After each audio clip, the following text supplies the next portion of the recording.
Alright, fans of music, welcome back. It is Dave. It is the Real Music Observer, observing real music in real time for real people just like you, just like me.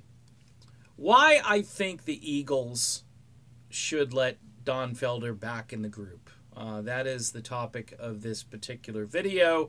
I haven't talked about this in a while. This used to be kind of an ongoing thing for me last year, but I just read this article from Ultimate Classic Rock where Don Felder is describing how Hotel California came about and how he believes Don Henley did a masterful job with the lyrics, as far as putting lyrics to his music. And keep in mind, Don Felder wrote this song from start to finish.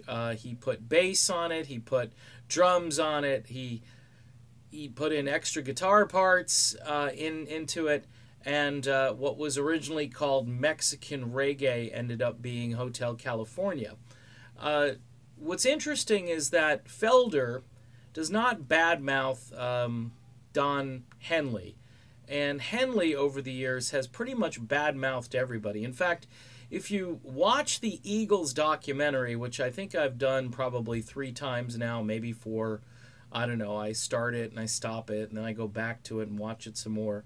The documentary really makes both Henley and the late Glenn Frey look a little like maniacal dictators.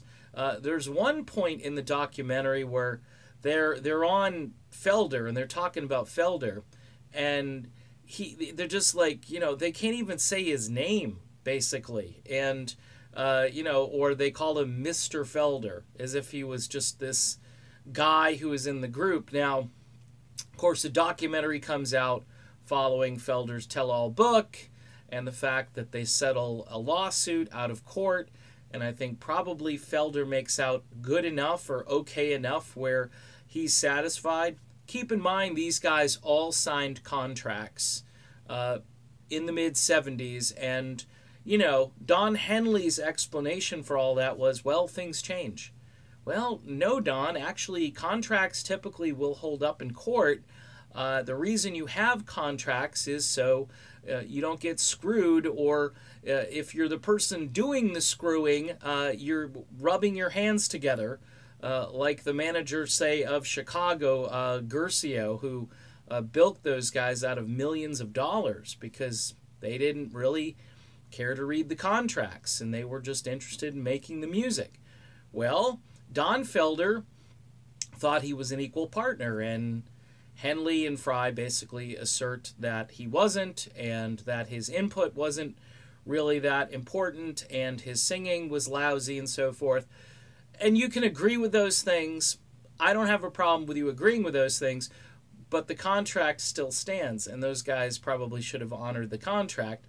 The reason this got settled out of court is I think everybody understood that, this is going to look bad if we go to court, much like the Fleetwood Mac thing recently, and I'm sure Don Felder made out okay. But why should he be let back in the Eagles? He should be let back in because there's too many years have gone by, too much water has gone under the bridge, and Felder seems like a really decent guy, and he's giving props to Henley, and he's given Henley all kinds of props, even during these interviews he did back with Howard Stern and all these people. He gave credit where credit was due, while at the same time kind of pointing out what happened to him in the group.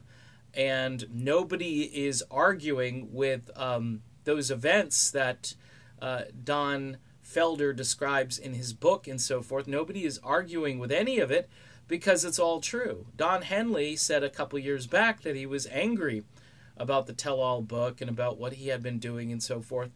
But really, Felder wanted to make a living. And because he was kicked out of the Eagles for wanting what was rightfully his, and now, thankfully he's kind of been elevated to a much higher place thanks to that people recognize that he was the guitar ace in the group. Joe Walsh is a fantastic guitar player, but Felder was the guy who brought the band to a new place and wrote the most iconic song, at least musically, that the band ever recorded. And so you can't really take that away from Felder, and it's just kind of goofy. These guys are all pretty much in their 70s now, that they can't just do a few concerts and have Don Felder get out there with that double neck guitar and do what he does best, which is shred and play fast and just accurately. I mean, his guitar playing, it's top shelf. He's one of the better guitar players to ever walk on planet Earth, and he did get a little bit more recognition because of all of this.